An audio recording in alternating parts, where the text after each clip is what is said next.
Life is filled with secrets, and in a world that is constantly at war, we've all become compartmentalized. Nowhere is this more evident than in these secret cities, whose very existence was kept a mystery in order to achieve clandestine national security goals. Number 1. Los Alamos. Of course, Los Alamos is not secret anymore. It's a well-known part of the narrative of how the U.S. constructed the first atomic bomb and used it to end World War II. But before it was dropped on Hiroshima and Nagasaki, it had to be designed, assembled, and tested. For that, the Army built a secret city from scratch, established in 1943 in the high altitudes of the New Mexico mountains. Los Alamos thrived on secrecy, with General Leslie Groves establishing a paranoid control grid where all phone calls were monitored, mail was read for signs of sabotage or spying, and the base even attempted to limit fraternization among the scientists and civilian personnel who were secretly stationed there. Employees were restricted from discussing any aspect of their work, and the project was highly compartmentalized. J. Robert Oppenheimer, the eccentric physicist in charge of the Manhattan Project's nuclear research, was appalled by General Groves' extreme secrecy and tried to minimize the surveillance culture, but to no avail. In hindsight, many believe that Groves' level of security actually hindered and slowed down the completion of the bomb, because everyone was so compartmentalized that very few even had a meaningful idea of what they were trying to accomplish. It was referred to by some as the Hill and known in military communications as Site Y, but it was absolutely off limits for the general public.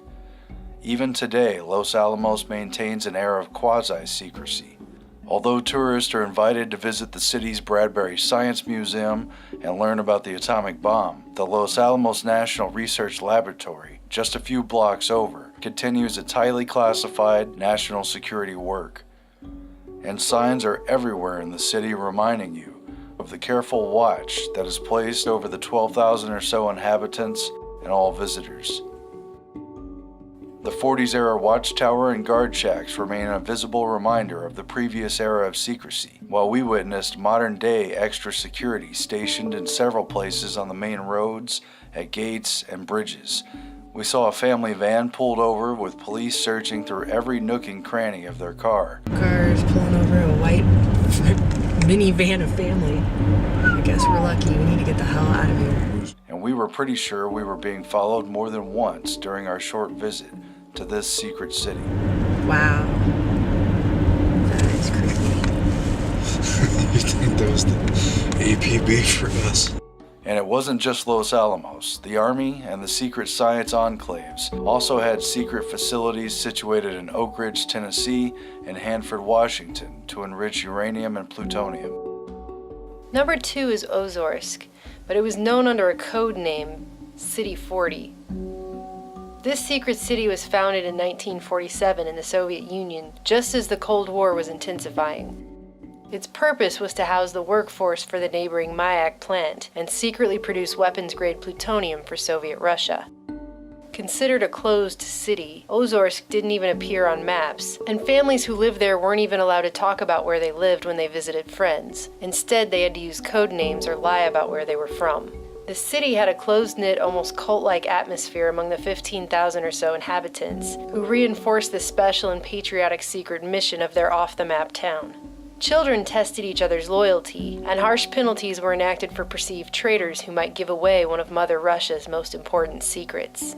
Historians attribute hastiness to prevail in the Cold War for the total lack of safety precautions apparent inside City 40, the Mayak plant, and the surrounding area, which was widely contaminated with nuclear waste materials.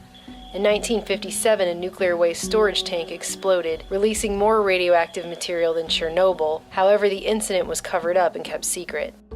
Ozorsk remains inhabited today by some 90,000 residents, but is still closed off to the rest of the world. However, the 2016 documentary City 40 was filmed undercover there and revealed its story to the world for the first time. Number 3, Wunsdorf, a derelict city falling to ruin.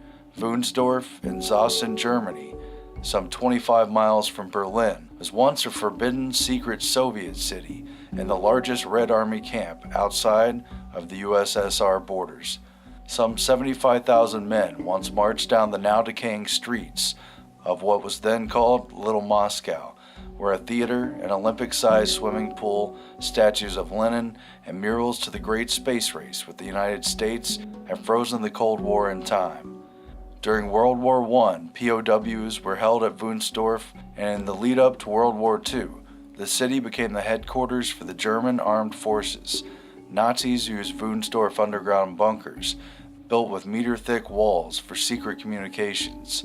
And years later, the city was still generally off limits, and locals had to get permission to enter.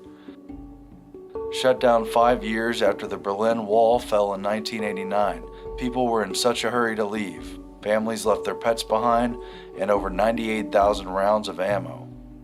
Today, for a small fee, you could take a tour of the Forbidden City, and if you have enough money, you could even buy the place. In November 2015, it was put up for sale at £3 million and a promise to restore Wunstorf to its former glory. Number 4 is known only as 404. China exploded its first nuclear bomb on October 16, 1964, but only after decades of working in complete secrecy. In order to accomplish this feat, China didn't just build a top-secret city, but declared an entire swath of desert a national security secret in the 1950s.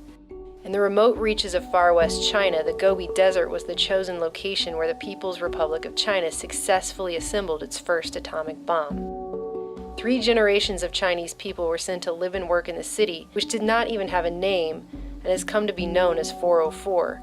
Coincidentally, the same as the error code that tells an internet user when a requested web page is not found.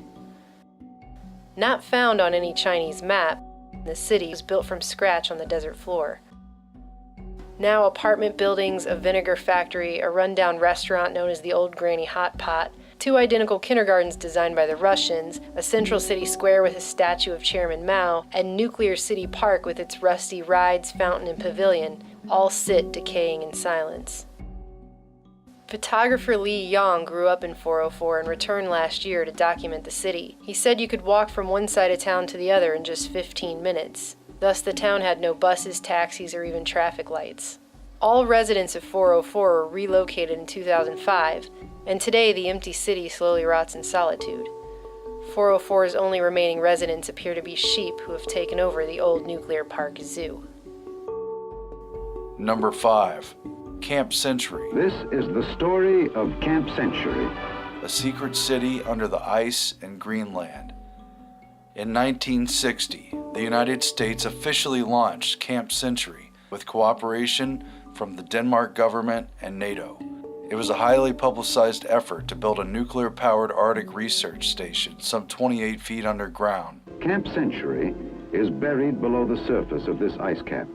In this remote setting, less than 800 miles from the North Pole, Camp Century is a symbol of man's unceasing struggle to conquer his environment.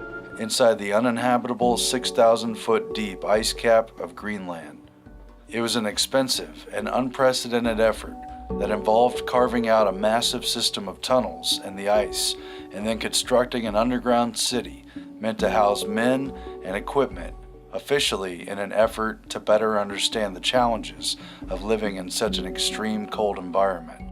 But what the U.S. Army never told Denmark was that its real mission, under the clandestine Project Iceworm, was to build an underground network of mobile nuclear missile launch sites designed to span a vast area of more than 52,000 square miles, approximately the size of Arkansas. With potential launch sites every 4 miles, there would be thousands of mobile nuclear launch sites, putting Moscow in direct range, while the Soviets would be theoretically incapable of guessing which of the thousands of weapon sites an attack could be launched from. To avoid surprise disaster, some of our aircraft must always be in the sky or on the alert, carrying nuclear weapons.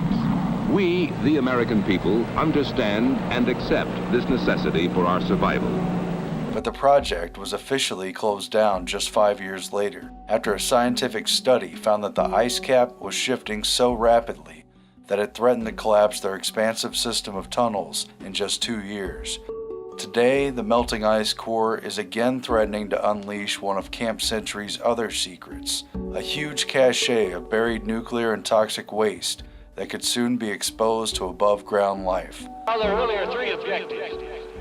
The first one is to test out a number of promising new concepts in polar construction, and the second one is to provide a really practical field test of this new nuclear plant. And finally, we're building Camp Century to provide a good base here in the interior of Greenland where the scientists can carry on their R&D activities. Now, does this have any immediate defense aspects? Well, not an operational mission, no. It's a big experiment, an R&D project. Camp Century was officially abandoned completely by 1966, and Project Iceworm was suspended. But considering that the U.S. Army kept its real mission secret from Denmark as well as the rest of the world, who's to say that the project ever really ended, or that there aren't similar sites and secret installations all across the world? Number 6 is located in India, or not, depending on who you ask. Secret nuclear cities are not just a relic of the past. Word is India is in the process of building a top-secret nuclear city in the Chalkir region, where large-scale excavation for something began in 2012. Although the Indian government has officially denied these claims as a, quote, figment of Pakistani imagination, 2 senior scientists involved with India's atomic energy sector have acknowledged the new complex's existence, with retired chairman of the Atomic Energy Commission R.K. Sinha recently quoted as saying, "We should be proud that we have the technology for uranium enrichment. There are countries like Iran who have been blamed for clandestinely acquiring the technology, and the Pakistanis have been accused of stealing from somewhere. We have done it ourselves. Let us be proud of it. Nothing else matters." According to Foreign Policy, India has already received roughly 4,914 tons of uranium from France, Russia, and Kazakhstan, and the nation has agreements with Canada, Mongolia, Argentina, and Namibia for additional shipments. A new study published by the Institute of Strategic Studies Islamabad concluded India now has sufficient material and capabilities to build somewhere between 356 and 492 nuclear bombs. In the past 2 to 3 months alone, India has signed more than 50 arms deals totaling a whopping $3 billion, including emergency defense deals with Russia, France, and Israel. Kinda makes you wonder, does the country know something we don't? These are just a few examples on a very long list of facts that are kept from a compartmentalized public in a world seemingly at permanent war. So just consider this the next time somebody tells you there can't be any big conspiracies, because how could they get that many people to be in on it and lie about it? Obviously, it happens all the time.